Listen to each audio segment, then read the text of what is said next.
Il est exactement 16h19 minutes. Nous avons avec nous en visuel Karen Ferrazzano. Elle est présidente de l'Association des écoles de conduite du Québec.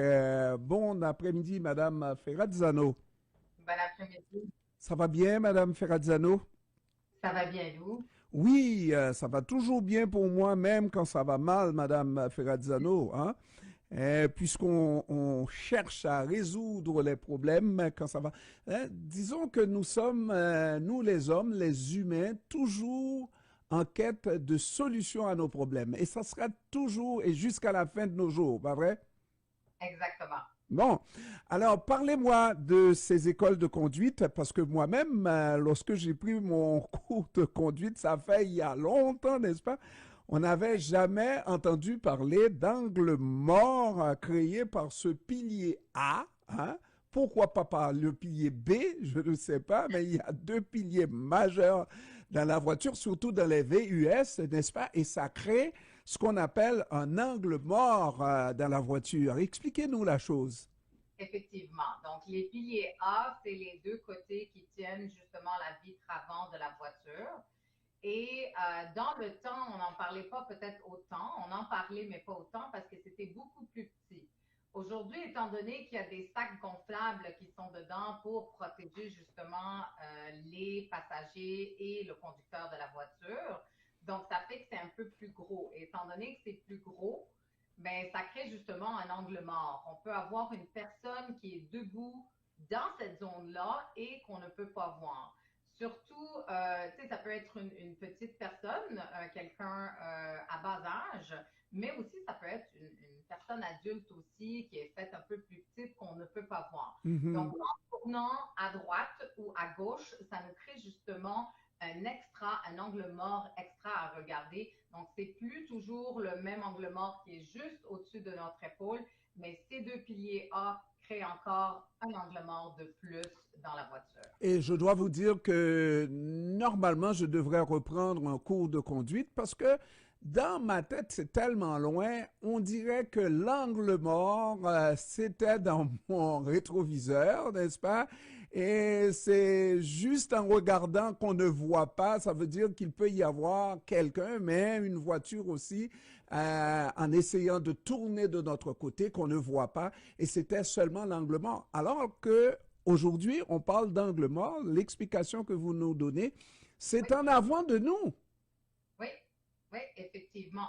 Et donc, c'est sûr qu'on a tous besoin d'un rafraîchissement. C'est ça un peu qu'il faut se mettre dans la tête, que les anciens cours dans le temps ne sont plus les mêmes qu'aujourd'hui, les réalités d'avant ne sont plus les mêmes qu'aujourd'hui, en considérant les véhicules électriques comme les bicyclettes électriques, les trottinettes électriques, donc tout ça qui vient jouer aussi dans la sécurité routière. Donc, c'est certain que nous tous, on peut bénéficier d'un cours de rafraîchissement, donc pour nous mettre à jour avec les nouvelles nouveautés là, qu'il y a sur la route pour se garder sécuritaire, justement. Mais ce qui est certain, c'est que on a de moins en moins d'accidents mortels sur la route. Par contre, oui, entre collisions entre voitures, etc. Mais par contre, les piétons font les frais des accidents.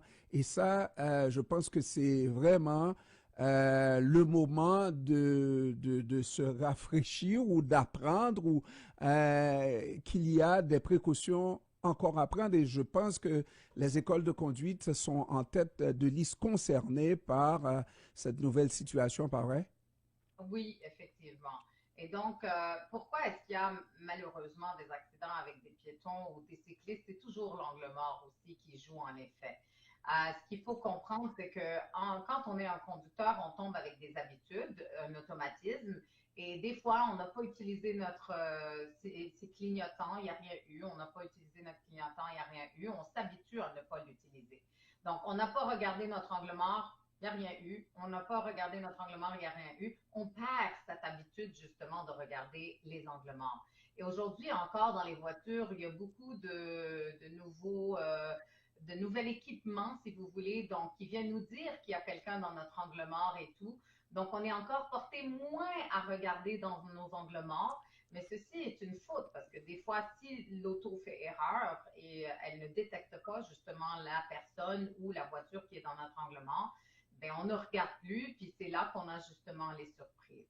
Ce qu'il faut comprendre de ça, c'est que à chaque fois que je mets un clignotant, je dois faire un angle mort. Donc, je tourne à droite, je regarde mon angle mort. Je tourne à gauche, je regarde mon angle mort. Je fais un changement de voie, je regarde mon angle mort. Mais d'autant plus, même si je conduis en ligne droite, je veux toujours avoir une idée de qui y a autour de moi pour que je sois le plus sécuritaire sur la route. Donc, les angles morts, c'est quelque chose qui crée toujours une ambiguïté, si vous voulez, dans la conduite parce que les gens ne le font plus pour autant. Oui.